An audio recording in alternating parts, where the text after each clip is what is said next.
What's in a name? People learning about wild horse and burro management may read or hear the terms feral, wild, free roaming, and free ranging used a lot. What do these terms actually mean? A wild animal is an organism that has not been domesticated or become accustomed to depending on humans for survival. Elk, deer, and pronghorn are wild animals in western North America. With rare exceptions, one cannot gentle them and use them among humans. A feral animal is considered one that once was domesticated but has become wild over time. Around 6,000 years ago, humans in Asia and Europe began domesticating horses and burros, breeding them as pack animals. Modern horses and burros were introduced to North America with missionaries and explorers in the late 1400s through the 1600s. Explorers, settlers, miners, and soldiers released unused horses and burros when they were through with them, and these horses established feral herds across western U.S. These are the animals that we commonly call wild horses and wild burros, even though they're technically feral. Sometimes, today, domesticated horses are abandoned or lost on rangelands. If they survive, they become newly feral.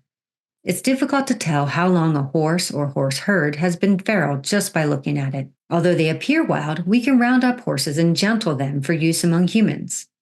This ability to become tame supports the concept that horses and burros are feral, not wild. But wait, why do we call them wild and horses and burros then? In response to concerns that wild horses and burros were being mistreated, Congress passed the Wild Free Roaming Horses and Burros Act in 1971 to protect free roaming horses and burros on lands managed by the U.S. Forest Service and the Bureau of Land Management. To implement the act, the federal government created herd management areas and herd management territories. Horses and burros that are associated with federal areas and territories are considered wild with a capital W. This term has contributed to the misconception that horses and burros are native wild species. Additionally, although most scientists disagree, some members of the public feel that free-ranging horses and burros have been on the continent long enough to be considered wild. So what's free-ranging or free roaming? Any horse or burro that is managed under the Wild Horse and Burro Act is considered free roaming animal. Free roaming means that the animals are allowed to wander across the landscape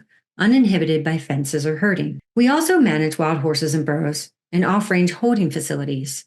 So this term differentiates those currently on rangelands and those in off-range pastures. Free ranging is a slight change from free roaming. Free ranging is a term used by many professionals to describe horses and burros that are not in herd management areas. They've wandered off or are otherwise not under any direct federal management. For example, horses and burros on tribal lands are often referred to as free ranging. You might be asking, so what?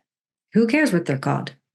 And that's a good question. Regardless of their ancestry, horses and burros are now part of Western North America.